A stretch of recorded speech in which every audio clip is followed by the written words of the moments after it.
Hello, everyone. My name is Julia.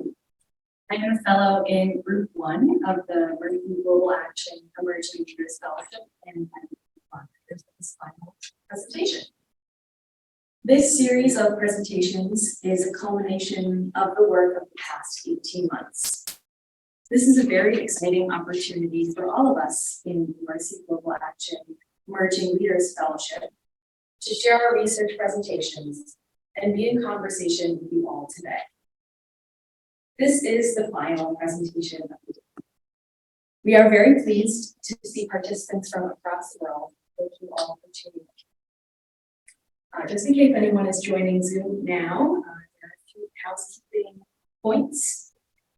The Zoom session has been selected as a meeting rather than a webinar.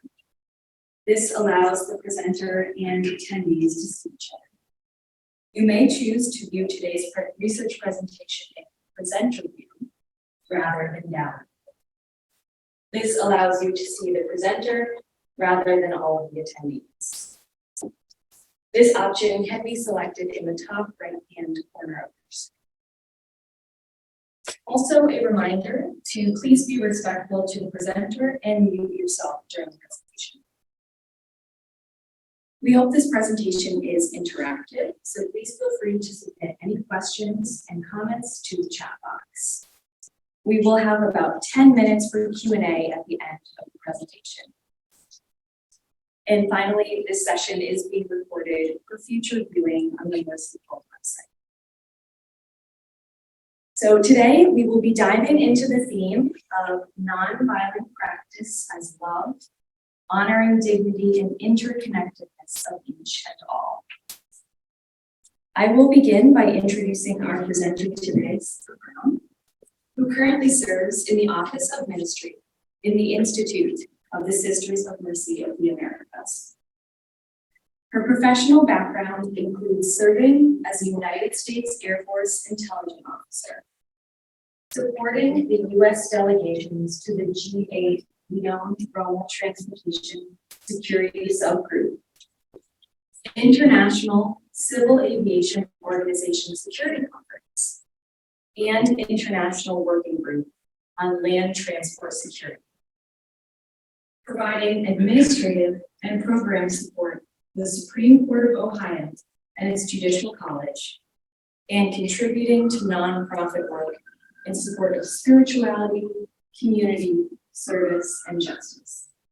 We are so grateful for Sarah to read her presentation today. Sarah, the floor is yours.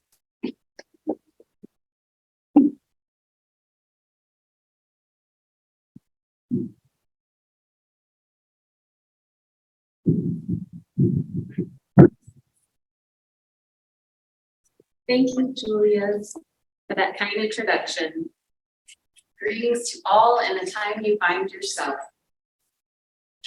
It is no small miracle that I am not sitting alone in a corner of this special house right now, pondering all that these incredible women leaders have shared so far, which not only incisively expresses the heart of justice, heart of mercy, and the heart of hope, but beautifully models love and action.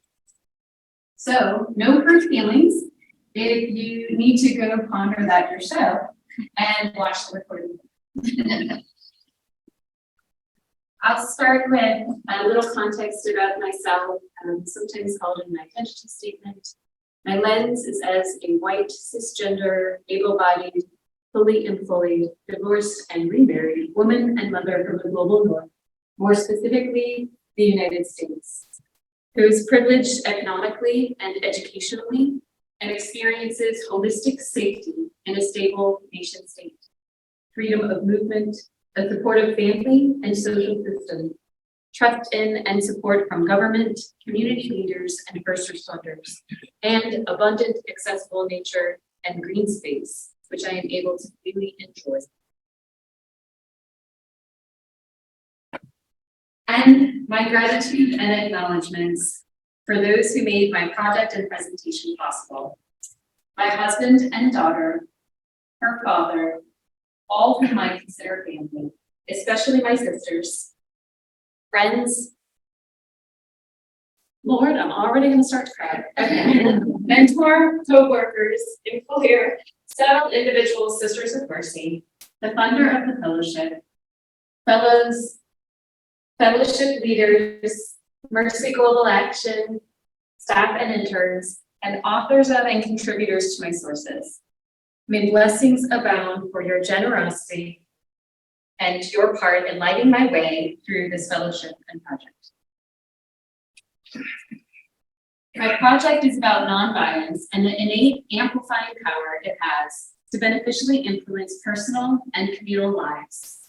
The inundation of violence in news and social media can lead to overwhelm, as Dom mentioned.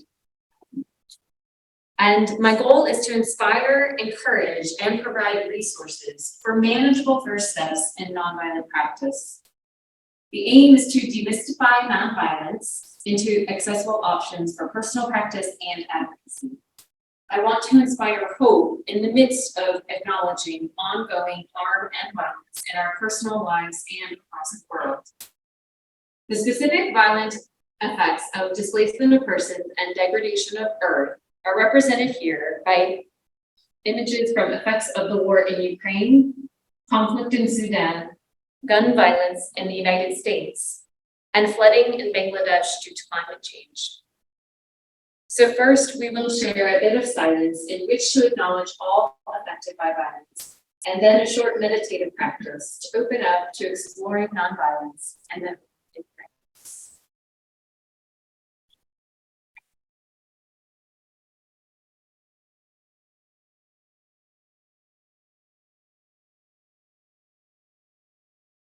During the next few moments, I invite you to place your hand on your heart or wherever it's comfortable and focus on your breathing. If you are comfortable and so inclined, and you're in this room or with others at home, offer a hand to someone sitting next to you and wait for a nod of consent before joining hands. As I read a short perspective on hope from human rights defender and former president of the Czech Republic, Václav Havel, I invite you to ponder what feeling or word surfaces, or reflect on how you come to this moment in body, mind, or heart. Hope, in this deep and powerful sense, is not the same thing as joy that things are going well, or willingness to invest in enterprises that are obviously headed for success, but rather an ability to work for something because it is good, not because it stands a chance to succeed. Hope is definitely not the same thing as optimism. It is not the conviction that something will turn out well, but certainly that something makes sense regardless of how it turns out. It is hope, above all, which gives the strength to live and continually try new things. So let's hold this hope together. In our moments of silence, we reflected on visible, tangible effects of violence. Yet even honest intentions can have violent impact. Time and again, my daughter has gifted me that lesson in mindful awareness and adaptive responsiveness. Human brains work similarly, yet they are not the same, and we each experience things uniquely. For the exploration of my project, I will simply say and define violence as harm, as defined by the one who experiences harm. For a short explanation of nonviolence, it is your inner power, or as I said earlier, love in action, a universal ethic and indigenous wisdom, a life-giving way of relating to all creation, one hand stopping injustice and one open to reconciliation. It is radical inclusion and promotes inherent dignity, even of those seen as enemies. An evidence-based and comprehensive approach, it is repair. And as Marie Dennis, Senior Director of the Catholic Nonviolence Initiative, observed, it is capable of mobilizing a wide spectrum of tools for change, from nonviolent diplomacy to trauma-informed healing, restorative justice to nonviolent civilian protection, and civil resistance to nonviolent communication.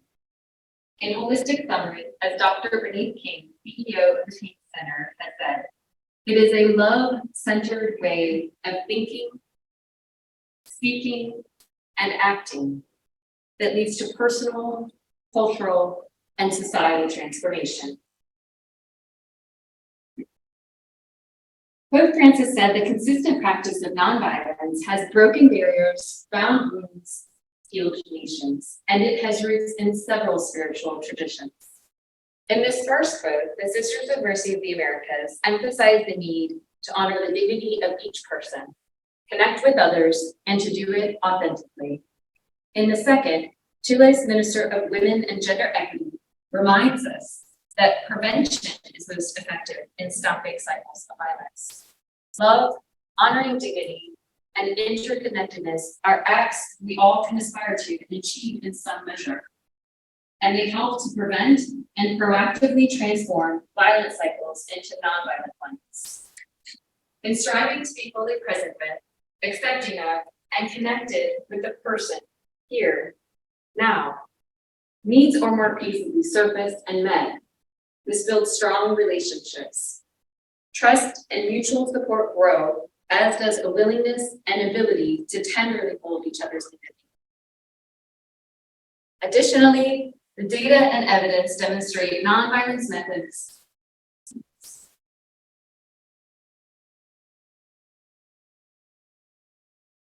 are twice as effective as violent ones.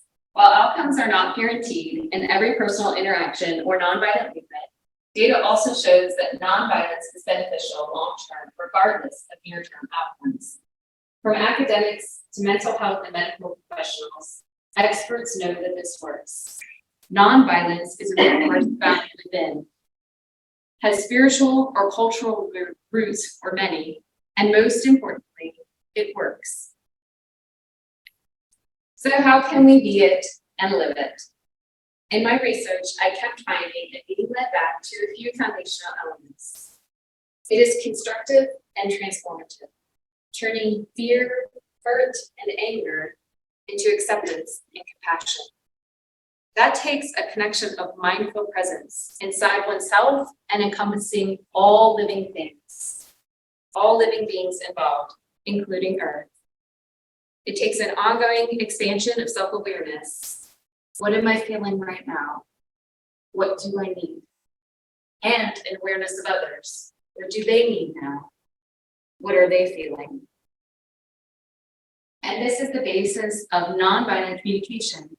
What are everyone's feelings and needs, and how can we work together to meet them? It is not easy, especially when faced with conflicting needs and emotions, injustice, and violence. And this is the crux of nonviolence, to remain rooted in love and acceptance and not become injustice and violence. It is a practice that makes progress, not perfect. Another aspect reinforced in my research is to focus on solutions and to adapt and reimagine them.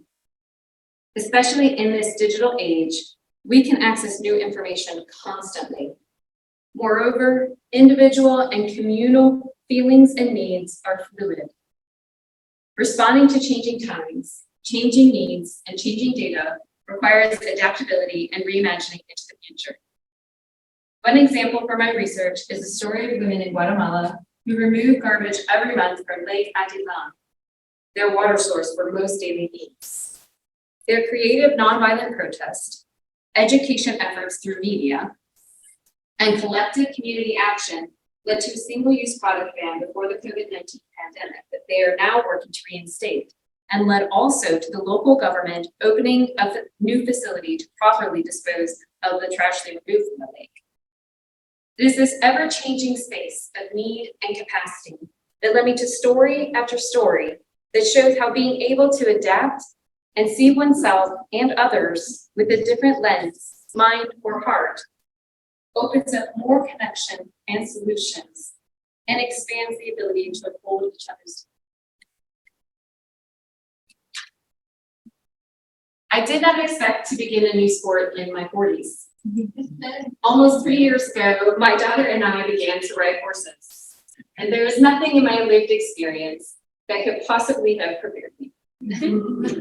Sure, at this age, the physical nature of moving my body in very particular and unnatural ways in order to ride is difficult, but the demand and need for mindful presence and mental discipline to be able to truly be and partner with and lead a horse is something different altogether. If I had a photo of me falling off, I would have used that instead to show the struggle. But this practice of learning is also life-giving. Any conditioned or practiced communication I had with people or animals proved ineffective with this horse. She did not understand that I would not hurt her, that I would not ask things of her beyond her capacity, that I would not take my feelings out on her. Am I right? Though counterintuitive, she did understand what she had been conditioned to. When uncomfortable or anxious, run and run fast. So even the techniques I had learned in lessons were not for her. She had different needs. For a while, my only goal was to build trust, to be mindfully present and calm for her, since she could not do that for herself. And show her love and honor the living being she is, not the one I wanted her to be. And this horse that my daughter, who is beautiful, talented, and a great rider, was a bit nervous to ride, became a horse so steady that my daughter would ride her bareback. I know that she is a horse, not a person. Yet there is so much we can learn from all of nature and its living beings. I think my experience with her would be familiar to a gardener who tends a living plant that does not communicate with words. I know because I haven't been able to keep any time. To a person who knows their pet senses their energy in response to it. And to anyone who has ever tried to remain calm from the inside out in difficult communication, knowing they cannot control the conversation or the person with whom they're interacting, or even the outcome. There can be peace, joy, and healing in this mindful practice. So where is this taking us? Where might it take you? Countless options for nonviolent practice and advocacy exist. Acknowledging that violence often occurs due to systemic oppression in government structures, or lack thereof, and that sustained complex advocacy with multi-layered partnerships is needed to change those. Here, instead, I share a few things that are accessible for whoever and wherever someone is. You can develop a personal practice. This is putting love into action where the rubber meets the road and deep, meaningful connections and healing can happen. Personal practice is advocacy. One person giving love for another can be life-changing and life-saving. Often, this is where God, mercy, or spirituality come in.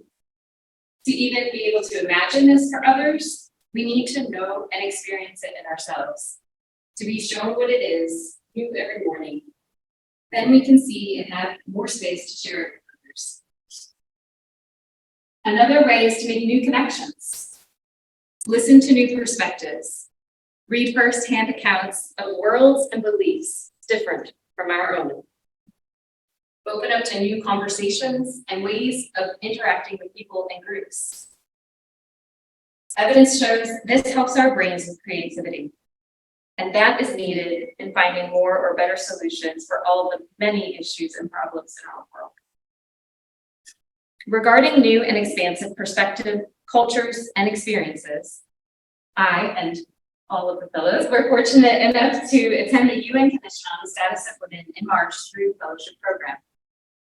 Something I heard reinforced several times is that violence is a social problem with social roots. This intersects inextricably with the need for nonviolence throughout all advocacy efforts. And I want to share just a couple tips from speakers and groups at the sessions I attended there. The first is to find partners in the community and build sustained partnerships. These are vital for making progress, whether influencing extractive policies and practices, other legal and legislative issues, or various local and communal practices.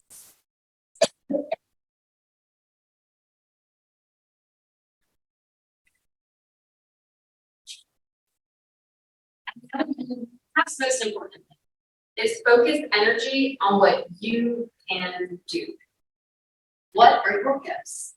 What are specific tangible steps that are accessible for you? And remember that no one can do it all.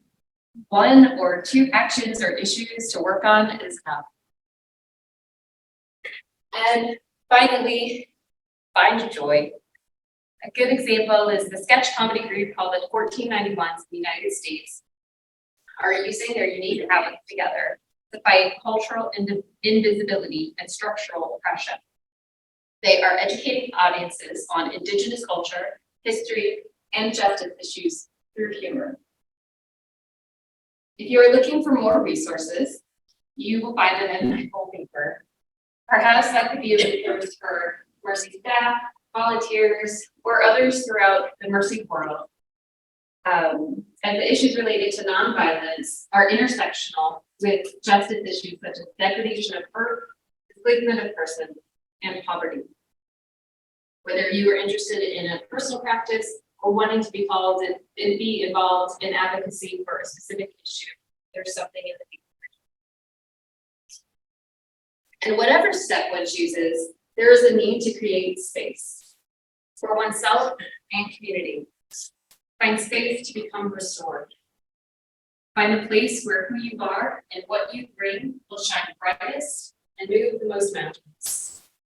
When I was a child, music was a big support. When I found a place in music, in band and choir, it was somewhere safe that made sense and in which I could enjoy a communal bond. There is something in the human brain that music enhances to bring individuals together and promote trust, empathy, and relief from stress. When we dance and sing together, there's a sense of community, where everyone moves together with shared intentions and a mutual goal. So as we begin to journey out of this presentation and enter our nonviolent practice, I offer, when in doubt, meditate, pray, play, laugh, sing, or dance it out. In the spirit of our beloved foundress of the Sisters of Mercy, Catherine McCauley, whose spirit we feel very strongly in this special place, who loved to dance and offered wise advice, let us take one day only in hands at a time, merely making a resolve for tomorrow. Thus, we may hope to get on, taking short, careful steps, not great strides. My project is a call to hope in nonviolent practice, as love, honoring dignity, and interconnectedness of each and all. And I am not alone in this. For International Nonviolence Day in 2021, the UN Secretary General, Antonio Guterres, said, "It is time to usher in a new era of peace, trust, and tolerance, recognizing that nonviolence, dignity, and equality are a guiding light for humanity, a map to a better future." And in 2022, he invited, "Let us walk this path together in solidarity as one human family." And Pope Francis in Laudato Si also called to bring the human family together and stated, "We know that things can change. We can cooperate for the care of all creation, each in our own way." So I will be inviting everyone to take a short step on this path together while we join in what is a simple and maybe a familiar tune with new lyrics. I invite everyone to sing aloud and maybe even tap your feet or stand up and sway or dance. Of course, people in this room may need to do that. Those on Zoom, due to constrained audio feedback, please mute your microphones. Then you can sing as loud as you want. Acknowledge the African or Africans who were made slaves and originated this spiritual melody. Hamilton Forrest, who composed the version that Marian Anderson would later record, bringing it to churches, especially children, everywhere in the United States. And Marian Anderson, for her description, relates that this spiritual takes in everybody and reminds us we have our times of extremity and that there is a being who can help us at such a time. and that she chose this song because it had a cry, an appeal, a meaning. We sing in honor of the melody's spiritual roots, and I hope an empowerment for the future. And many thanks to two of my community partners, and fellow Rebecca Rathbone and Sister Paola Aran, for joining me up here, so I do not have to say hello.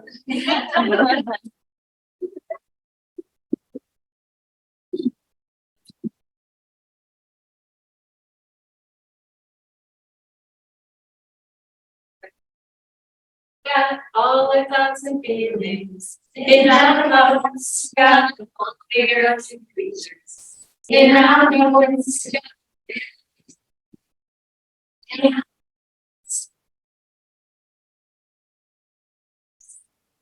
We got the connection that we need in our hearts, but I can't see.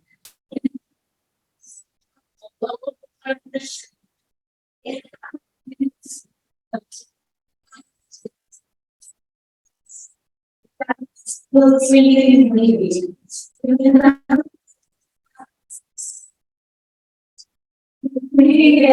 got the love we need. We bring the end of the whole world.